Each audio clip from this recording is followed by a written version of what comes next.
सरकार ने बदला अंडमान निकोबार की राजधानी का नाम, जाने अब किस नाम से जाना जाएगा।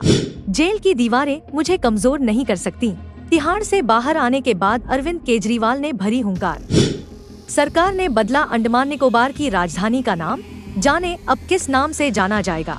पोर्ट ब्लेयर का नाम एक ईस्ट इंडिया कंपनी के आर्चिबाल्ड ब्लेयर के सम्मान में रखा गया था, जिसे अब बदलकर श्री विजयापुरम किया गया है। मोदी सरकार एक एक करके अंग्रेजों की गुलामी के प्रतीक हटा रही है। कई शहरों के नाम बदले जा चुके हैं।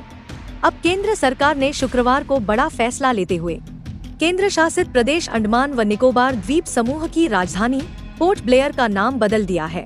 अब पोर्ट ब्लेयर की पहचान श्री विजयापुरम के नाम से होगी। पोर्ट ब्लेयर का नाम 1789 में ईस्ट इंडिया कंपनी के आर्चिबाल्ड ब्लेयर के सम्मान में रखा गया था, जिसे अब बदलकर श्री विजयापुरम किया गया है।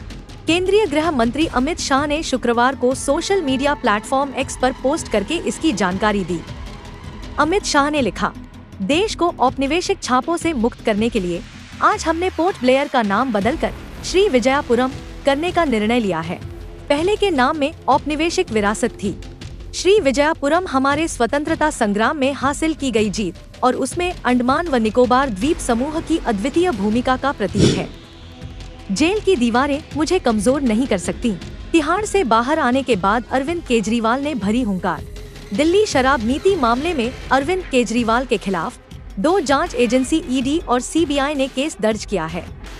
ईडी मामले में उन्हें सुप्रीम कोर्ट से 12 जुलाई को जमानत मिली थी। आज सीबीआई के केस में भी जमानत मिल गई है। आपने इस फैसले को सत्य की जीत बताया है। दिल्ली के मुख्यमंत्री अरविंद केजरीवाल 177 दिन बाद शुक्रवार को तिहाड़ जेल से बाहर आ गए। आज ही सुप्रीम कोर्ट ने उन्हें दिल्ली शराब नीति मामले से जुड़े सीबीआई केस में भी जमानत मिल गई। अदालत ने जमानत के लिए वही शर्तें लगाई हैं, जो ईडी केस में बेल देते वक्त लगाई गई थी। जेल से बाहर आते ही केजरीवाल ने हुंकार भरी है। केजरीवाल ने कहा, मैं सही था, इसलिए भगवान ने मेरा साथ दिया। जेल की दीवारें मुझे कमजोर नहीं कर सकती। जेल से बाहर आकर मेरी ताकत 100 गुना बढ़ गई है। ईडी मामले में उन्हें सुप्रीम कोर्ट से 12 जुलाई को जमानत मिली थी। आज सीबीआई के केस में भी जमानत मिल गई है। आपने इस फैसले को सत्य की जीत बताया है। जिन लोगों ने मेरी रिहाई के लिए, मेरे बाहर आने के लिए मन्नत, आशीर्वाद, थोड़ा सा ऑडियो में दिक्कत हो रही है अरविंद केजरीवाल को, प्रार्थना की, मंदिर गए, मस्जिद गए,